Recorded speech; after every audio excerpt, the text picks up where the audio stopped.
Hello guys, and welcome to A Game of Theories. For the first time, I get the pleasure of properly introducing myself.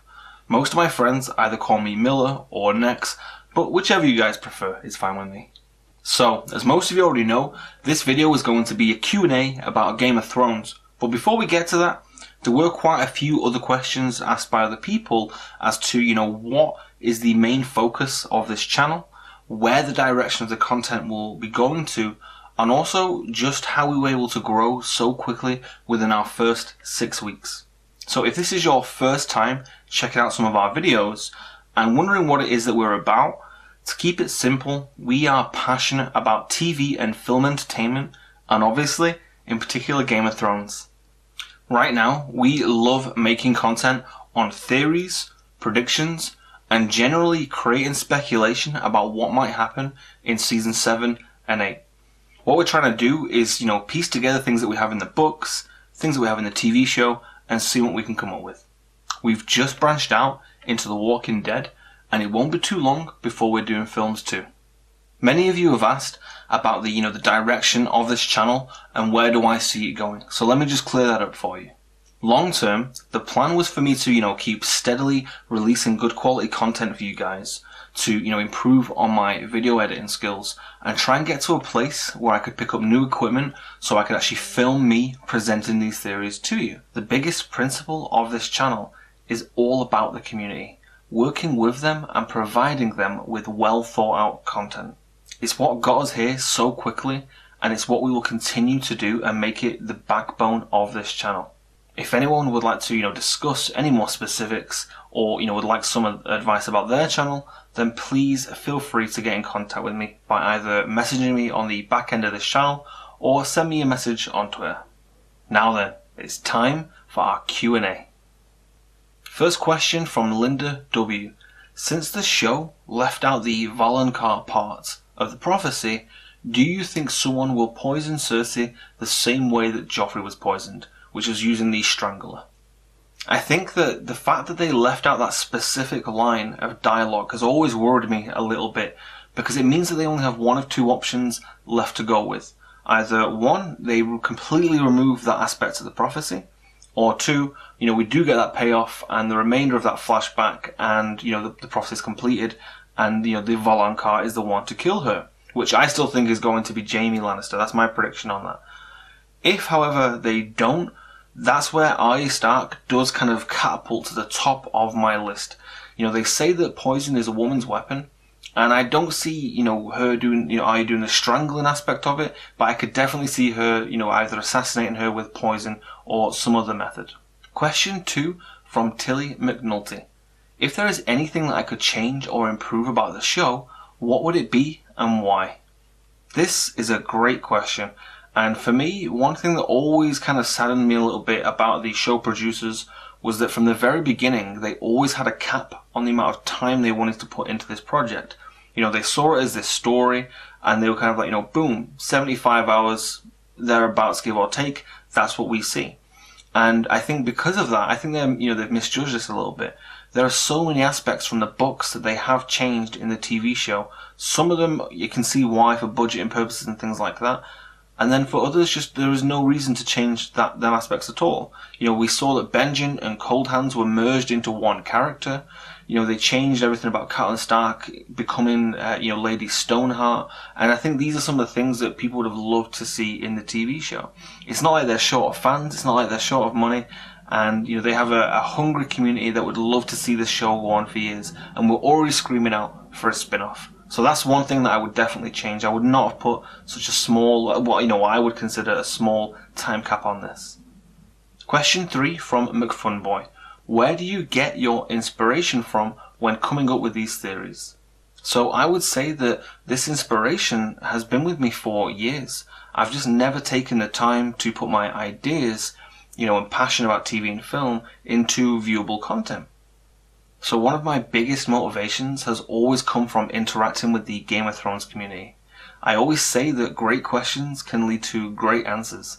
So there's been many times when I've seen a question or I've been asked a question that has made me want to go away and fill in them missing pieces and craft together something that, could actually be quite a possible outcome that we might see in the books or in the TV show. It's a bit like playing a game of chess, but with someone else's game. And eventually, now it's become our game. And for me, that just means that there are countless possibilities of the way that we can try and predict of how this is going to play out. Question 4, which has been asked by so many of you: why do I like Euron Greyjoy so much? For me, I just think he's quite the badass kind of character. I never really engaged with Cersei, and now that she's the main threat, I'm just pushed towards Euron even more than ever. I think, to have someone kind of be introduced in that kind of fashion, to kill a king off just like that, and then to take the position of king, that's surely going to be a tee-off for something big. He's the only person that we know of that's been to the smoking ruins of Valyria, and there's so much mystery that surrounds his craziness and mayhem of a character. And I just plan and predict big things for him in Season 7, and definitely Season 8 as well.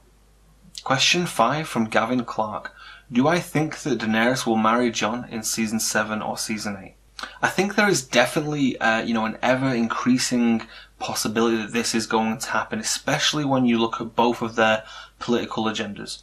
We know that Daenerys has specifically stated that she wants to marry, a lord or a king to strengthen her political stance when she does come into King's Landing. And I think when you look at Jon, I don't think he cares about any of that, but I think if he saw that marriage was a better way to strengthen his cause against the Night King and the White Walkers, I think he would definitely grab that opportunity. Also, from the pictures that we've seen on set, we see them, they are getting pretty close, and everything kind of suggests down that road. The only one question I would ask, though, is that would Daenerys really marry Jon unless he's been legitimized? Question 6 from Linan Mastaj: what do the White Walkers want? Now, sadly, Lynn, I cannot answer this question on this video, because for me there is way too much to talk about, and I have my own theories about that. So, thank you for the question, and rest assured that the video that is coming on Sunday is going to be all about what I think the Night King and the White Walkers are after. Question 7 from Frank: what do I think is more likely? That everyone will unite and fight the Night King and the White Walkers, or that Daenerys will have to take King's Landing first and then go and fight the White Walkers? I think that if it was up to Jon Snow, then the possibility of everyone uniting and without any further bloodshed would definitely be on the cards. But it's not, and there are definitely still quite a lot of politics that are going to have to play out first. When you look at Euron, I don't think that Ironborn or Euron in particular care whatsoever about what is happening in Westeros. And when you look at Cersei, we've seen it in the past that she definitely does not respect the men of the Night's Watch. When Tyrion tries to go, when he's back in King's Landing and he's trying to help out Jorah Mormont, she completely condescends that, particular request from him for more men. So just because she's now queen, I don't think she's about to set aside everything that she's lost to get there just to then, go and help the Night's Watch. I think that she will refuse to take part, and that government is going to have to go. Question 8 from Nathan Lacey: what is my favourite fight scene? Despite us getting so many good, fight scenes and battles, my undoubtedly best fight scene in the entire show has to be between Jon Snow and the White Walker when they were at Hardhome trying to retrieve the Dragon Glass. It was our first, close-up fight between a White Walker and someone else, and it was quite a nervy fight to watch because, Jon was getting his ass handed to him for pretty much the entire fight. He picks up that first steel sword, and when he tries to, strike the White Walker with it, it just completely shatters. So later on in the fight, when we see him pick up Longclaw and, block the shot, and the sound, the look on both of their faces, it was such a fuck yeah moment. I think, specifically at that time, you then realised how important Valyrian steel was going to be. And then with a single, deflection shot, and then just strike down, and we saw the White Walker shatter. And then obviously that led to the little moment between Jon and the Night King when he was on the sea. And I've never felt that way at the end of an episode. Even now, after the Battle of the Bastards in episode 10, I was still just in awe, time and time again after, wanting to go back and watch that fight scene. Question 9 that I've had in many different formats: who do I think Azor Ahai will be? So honestly, I think this is without a doubt one of the most difficult things to answer, because I would say most of the content that we've had in the official, books and part of the TV show has all come from Melisandre, and we know that she's made a pretty big mistake where Stannis Baratheon is concerned. And then when you look at that faith in particular, two of their leading priestesses think that the different people are going to be the one to, lead them through the long night.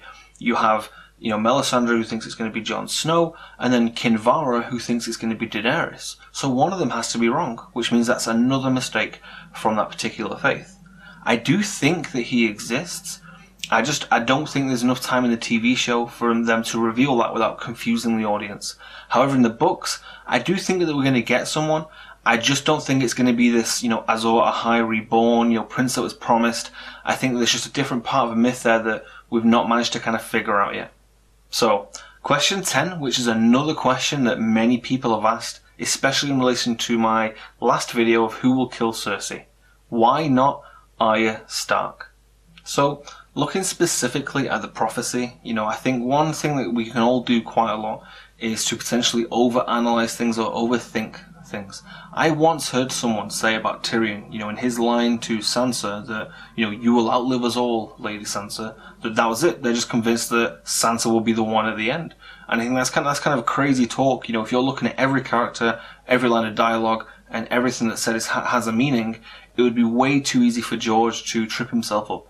I think the other things to look at is in the line of the prophecy, it specifically puts masculine terminology in there with the wording. His hands will choke the life. Not, her, or it's not there, it's his hands will choke the life. So for me, that means that it has to be a man in that sense. Also, where Arya is concerned, we can't just assume that because she has this kill list that she gets to kill everyone that's on there. Look at the waif. She wanted to kill Arya. She was part of the Faceless Men. Arya won. And then the final question from Ella Kalin. Where do I think Tyrion will end up by the end of the 2 remaining seasons? The one good thing you can kind of rely on with George is that he definitely seems to favour the kind of disabled character. We have Tyrion, who is a dwarf, but he's Hand of the Queen. We have a cripple, who is probably one of the most powerful people in terms of being a green seer and being able to travel back in time and walk into people. And then we also have Jon Snow, who is a bastard but has somehow made his way to King of the North. That being said, I don't think you're going to enjoy the next part of my answer. A lot of the cast have come out and said about how bleak Season 7 looks, and that pretty much that someone who's already been through a lot of, hardship already is about to be subjected to even more. And for me, the 2 main people that fit that bill for people that we really like is Sansa and Tyrion. And where Tyrion's concerned, he's got some pretty tough choices coming up where Jaime and Daenerys are concerned. He's got a pretty big target painted on the back of his head after, killing his father. And at the end of the day, he loves his brother. He obviously loves Daenerys now that he's, the new Hand of the Queen. Who's he going to side with, or who's he going to maybe end up betraying? I don't know, but I think it's going to put him in a position that could lead to some trouble.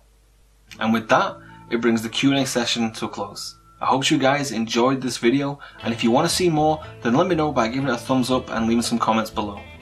Make sure you check out some of my other videos if you haven't done so already, and until tomorrow, take care guys.